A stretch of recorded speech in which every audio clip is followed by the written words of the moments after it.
ये हमारा अध्यात्म का अनुभव की बात है। नहीं तो क्या कर दिया जाए जिससे आप बच सकते हो? सोचो आपको क्या मिल जाए? एक ऐसा शब्द बोल दो जिससे आप निर्भय, निश्चिंत और निःशोक हो सकते हैं। एक बोलो कि ये मिल जाए तो मैं बिल्कुल निश्चिंत हो जाऊंगा और आज से कोई कामना नहीं करूंगा। बोलो, कोई एक बात बोलो। नहीं बोल सकते। आज हमारे बच्चों में बहुत जल्दी इतना सोचने की क्षमता आ गई है कि अब तो यार जीवन किस काम का। कहीं कोई ब्लैकमेल कर रहा तो जीवन, अरे हमें लड़ना है। तो ये जो बच्चा बोल रहा है कि हम भयभीत हो जाते हैं, हम शोकित हो जाते हैं, हम आगे, ये नकारात्मक सोच ही तो है।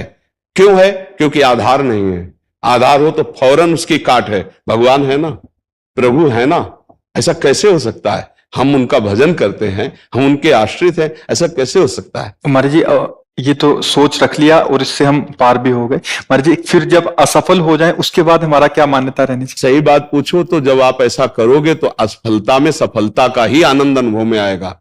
सकारात्मक सोच ही जीवन का सुख है।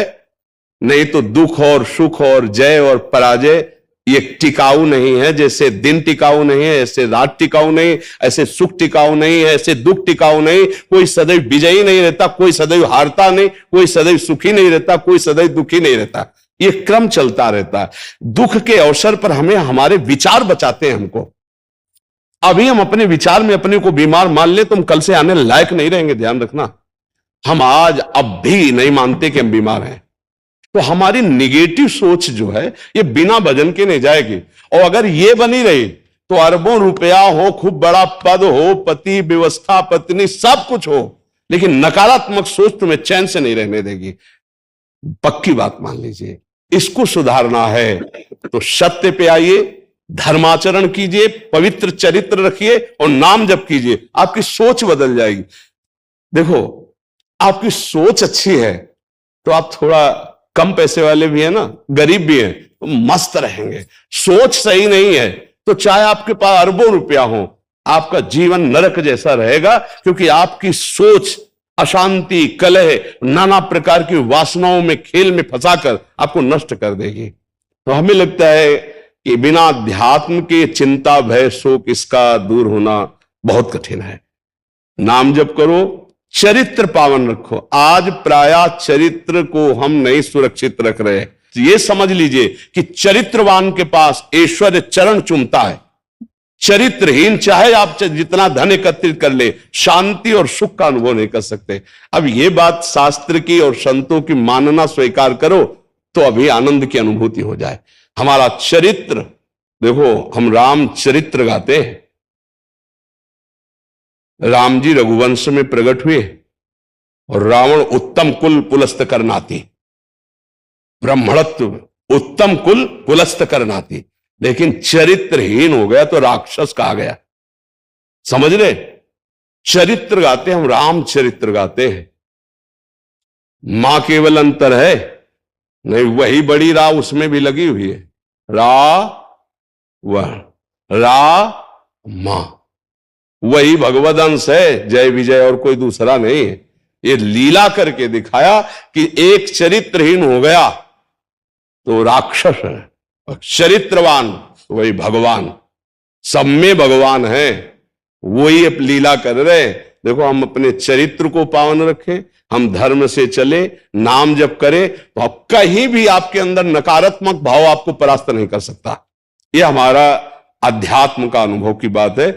नहीं तो क्या कर दिया जाए जिससे आप बच सकते हो? सोचो आपको क्या मिल जाए? एक ऐसा शब्द बोल दो जिससे आप निर्भय, निश्चिंत और निःशोक हो सकते हैं। एक बोलो कि ये मिल जाए तो मैं बिल्कुल निश्चिंत हो जाऊंगा और आज से कोई कामना नहीं करूंगा। बोलो, कोई एक बात बोलो। नहीं बोल सकते, क्योंकि एक के साथ हजारों बातें लगी हुई हैं। एक केवल वो है कि परमात्मा मिल जाए तो फिर सब पूर्ण हो जाए। जिसके पाने के बाद कुछ पाना बाकी नहीं रहता, जिसके जानने के बाद कुछ जानना बाकी नहीं रहता, और जिसको अनुभव करने के बाद कोई भय नहीं रहता। 5 वर्ष के प्रहलाद जी हैं, त्रिभुवनपति हिरण्यकश्यप है, सकारात्मक सोच है, मेरा हरि मेरी रक्षा कर रहा है, बाल बांका भी नहीं कर पाया ना। हां, अगर हमारी कभी पराजय होती तो उस समय भगवान इतना बल देते हैं, इतना सुख देते हैं कि वो पराजय क्षण में नष्ट हो जाती है, हमें शोक नहीं होता। देखो, बड़े बड़े भक्तों को पराजय का मुख देखना पड़ा। धर्मराज युधिष्ठिर अभिषेक हुआ, इंद्रप्रस्थ के सिंहासन पर चक्रवर्ती सम्राट पद पर बैठे, कपटियों ने कपट करके परास्त किया। 12 वर्ष का वनवास, 1 वर्ष का अज्ञातवास, परिणाम भारी कष्ट सहा। ऐसे महारथियों को छुप के रहना पड़ा, लेकिन परिणाम फाइनल पे आइए तो चक्रवर्ती सिंहासन पर महाराज युधिष्ठिर ही बैठे, उनके कुल में कोई नहीं रह गया, सब विनाश को प्राप्त हो गए। तो हमें लगता है धर्माचरण, भगवद आश्रय, पराजय कभी होती भी है तो वो विजय की ही आशा पुष्ट करती है, और भगवान इतना बल देते हैं कि पराजय उसे दुख नहीं दे पाती है। तो इसलिए हमें नाम जप करना चाहिए, भगवद आश्रित होकर के अध्यात्म को समझना चाहिए।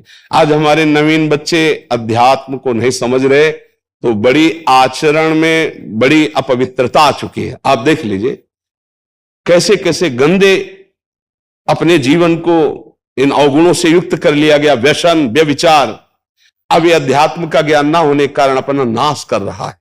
तो चरित्रहीनता, गुणहीनता और नकारात्मक सोचें, अगर इनको हमें ठीक करना है तो हमें बहुत सावधान रहना, हमें अपने चरित्र को बचाना है। आज हमारे बच्चों में चरित्र सुरक्षित नहीं रह पा रहा है। आज बच्चों का जीवन बड़ा संकटपूर्ण जा रहा है। बात पक्की समझना, हमको जब ऐसी बात आती है तो हम दुखी होकर के बोलने लगते हैं कि आज हमारे राष्ट्र का जो ये नवीन भविष्य है, ये संकटपूर्ण परिस्थिति में जा रहा है। गर्लफ्रेंड, ये बॉयफ्रेंड, ये व्यसन, ये इनको चैन से नहीं रहने देंगे। नवीन नवीन अवस्था के बच्चे हैं, जब गंदे आचरणों में फंस जाते हैं, अब उनको ब्लैकमेल किया जाता है। वो अपने माँ बाप से बता नहीं सकते कि दूसरे से कहने घुटते रहते हैं, और अगर ज्यादा घुटन आ गए तो अपने आप को। तो इसलिए हमें लगता है अध्यात्म को समझा जाए और नाम जप करते हुए चरित्र पावन रखा जाए। आपका इसमें कोई संशय?